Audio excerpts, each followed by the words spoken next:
Hi, my name is Megan Mick. Thanks for attending this session.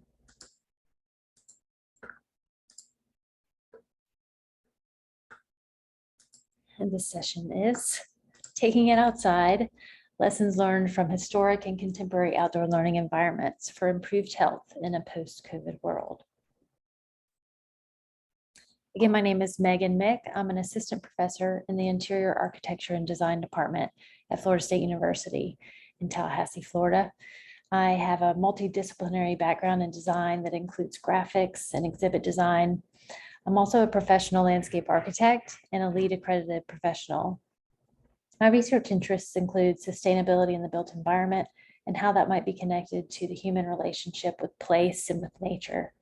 I'm also interested in inside-outside relationships and integrating these spaces more through biophilic design or some other type of methods, maybe that we haven't discovered yet. So again, today we're going to be looking at school settings, particularly the role that the outdoors can play in achieving learning environments that engage the imagination as well as contribute to health. And just real briefly, I want to mention that I realize we're not post-COVID completely, so that statement is more optimistic as opposed to definitive. I realize that we're still dealing with COVID all over the world, so just acknowledging that. So first, we're going to be looking at outdoor learning pre-COVID and what that looked like in recent years, both in the US and around the world. We'll then look at the historical precedent of open air schools during the tuberculosis pandemic in the early 20th century. We'll also compare that to the school's COVID-19 response, and then briefly look at some research that support outdoor learning environments. Lastly, we'll look at outdoor learning post-COVID and at the qualities and the diversity of these methods that not only have been proven to reduce the spread of infection, but also benefit whole health of students in an equitable way. So just to start with this, creativity is just learning to do something with a different perspective. And that's part of where I'm coming from here, is just saying we need to look at this in a little bit of a different way. Education is something that we all share, and just literally doing something different can sometimes bring about the innovation and creativity that's needed. So when you hear the term outdoor learning, what images come to your mind? Maybe it brings to mind a science lab or a field trip, possibly a scene like this where you were off campus or outside for a specific purpose and time period. Hands-on experiential learning is a valuable method and one that's been used for centuries all over the globe. As this image of an outdoor field trip outside of Washington, D.C. can attest. This was taken in 1899. Simply being in and interacting with nature is one type of outdoor learning environment, and one that doesn't require much from design. What about a scene like this? This image from 2019, also pre-COVID, shows a school in Tanzania taking an exam outdoors. The story behind this image is that the school was undergoing renovation, so the classes moved outside in order to keep working. Again, here nature provides the structure, the setting, the ambiance, the shade. Traditional desks are utilized, making it appear as if the classroom simply moved outside. In this image, taken in China in 2015 at a high school, where according to local media, the students were given exams in the forest to create a more comfortable setting.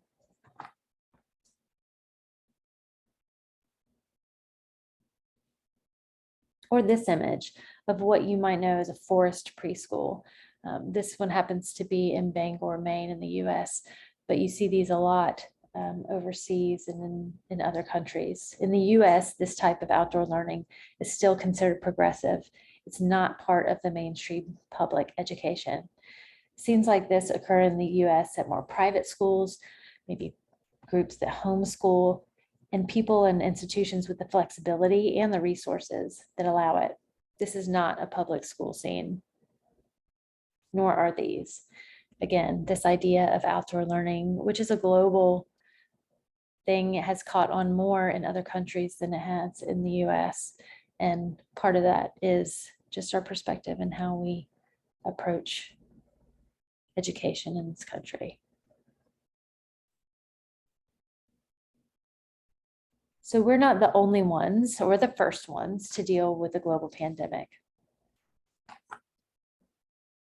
During the tuberculosis pandemic in the early 20th century, open air schools like these in Germany on the left and the Netherlands on the right were embraced as a way to continue educating children while also reducing the spread of the airborne disease that was killing thousands of people at the time. In fact, before the discovery of medication for tuberculosis, fresh air and sunlight were considered two of the most effective treatments for people with the disease who were especially at risk. And because of the nature of tuberculosis, people living in tenement housing or crowded urban areas were especially at risk. The first open air schools were initially prescribed for these students, described as sickly, even in the name of the school. The Waldschule, or forest school, was first seen in Germany in 1904. Most of the kids who attended the schools were the children of urban workers who either had early symptoms of TB or poor living conditions that would further contribute to their risk of getting it.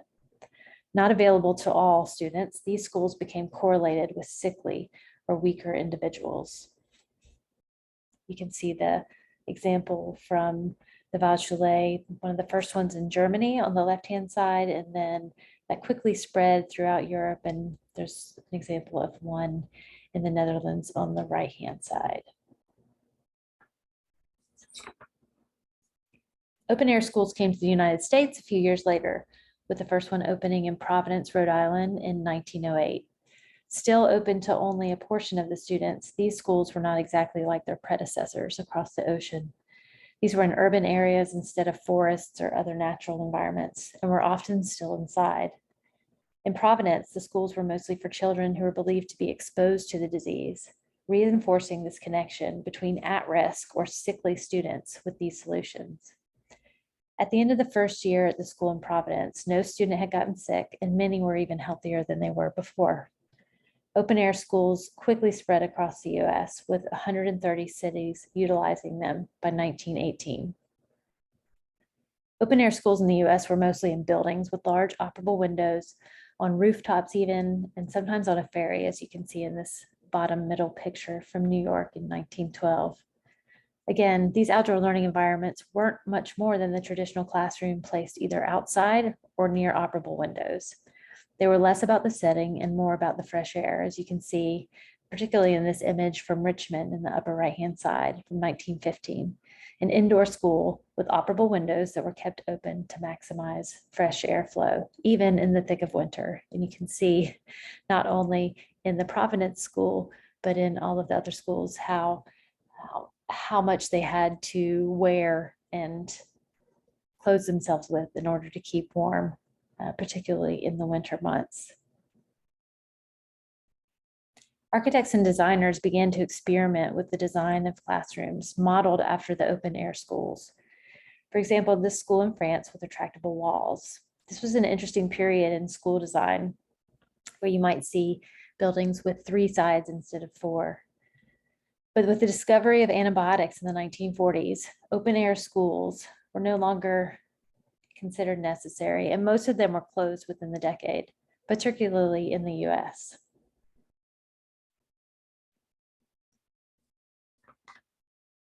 We've also dealt with the pandemic as well, and here are some images of how we dealt with it around the world. This is what learning looked like after COVID-19 when it actually began again. It was outdoors. And for some reasons, it moved outside for the same reasons that it moved outside during the tuberculosis pandemic. But this time, luckily, it wasn't based on class or health factors in order to be able to utilize this type of environment. Instead, it was available to all students. And you can see this upper left-hand corner is students in Uzbekistan taking college entry exams. Again, there were thousands of them, and they had to resort to going to these open arenas in order to take the exams at a safe distance from each other, as well as 2 examples from Maine, from Portland, Maine, one in the bottom left and upper right, showing different seasons and kind of the way that they used buckets to sit on and how they can adapt and utilize spaces that either existed or utilize items that existed in order to hold their classes outside. The bottom hand image is one from Greensboro, North Carolina, at an elementary school where a grant was received in order to create this outdoor learning environment. And I'm going to talk about that in a little bit more in a second. So not long after school shut down in March of 2020, the Green Schoolyards America organization began the National COVID-19 Outdoor Learning Initiative. This was a group of volunteers from across the country that gave time and resources to schools that had reached out with an interest in moving their classes outside. This website is still active and provides a wide range of resources, from case studies to guidance on policy and funding, to guidance on curriculum, as well as design.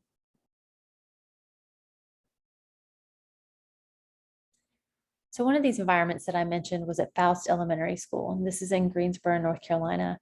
You might have seen this reported. This is actually from People magazine, so it was pretty widespread, at least in American media, the results that he had seen in his outdoor classroom. So he got a grant and built this space, and again, it was elementary school students. And he said almost instantly, you could see the emotional relief that the students were feeling. Because of the pandemic, because of the shutdown of schools. Again, we know that mental health and emotional health of our students has been at risk when they haven't had their normal routines. And Mr. Dixon was saying that he saw emotional relief for them as well as for himself, that helped him be a better teacher because it helped his own well-being. Other teachers at the school began to use this space as well, and they noticed similar things: increased participation, increased enthusiasm for learning. They call this the class without borders.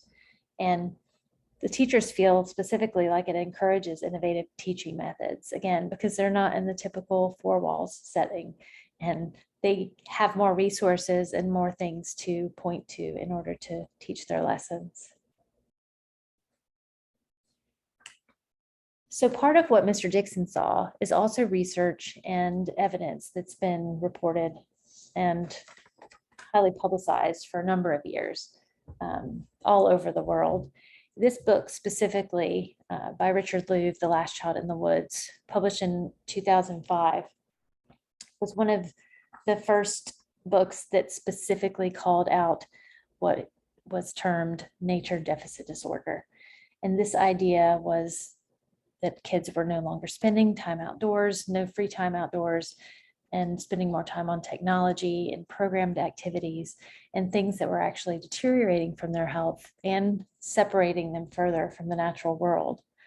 In the book, Louv highlighted a number of studies connecting nature to improved health, behavior, focus, and even environmental stewardship. He makes a case for reconnecting children to nature, whether that be through neighborhood parks, wild areas, or school grounds. So the popularity of this book turned into the Children in Nature Network, which is an organization with international membership. And what they do is they collect research, they disseminate research, as well as they have their own different methods of encouraging this relationship with nature through different sources. So whether it not just in schools, but as well as through parenting and home learning and other instances like that. So you can see an example of a few of the studies and the titles of the studies that they put out in their research digest, and you can find these on their website at any time. So again, numerous studies, particularly over the past 30 years, have made correlations between exposure to green space and better health, time in nature and improved focus, along with a number of other developmental benefits, not just for children, but for people of all ages. Many designers utilize this research with biophilic design, based on Edward O. Wilson's biophilia hypothesis, this idea that humans have a natural affinity or love for other things. And this is very well believed. At the same time, there were also some questions about the validity of a lot of this research,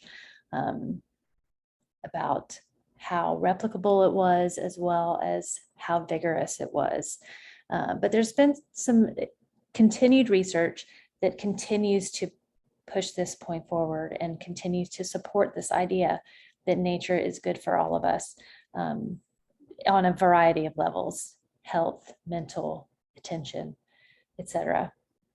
So this book on the left-hand side, Asphalt to Ecosystems by Sharon Danks, was published in 2010.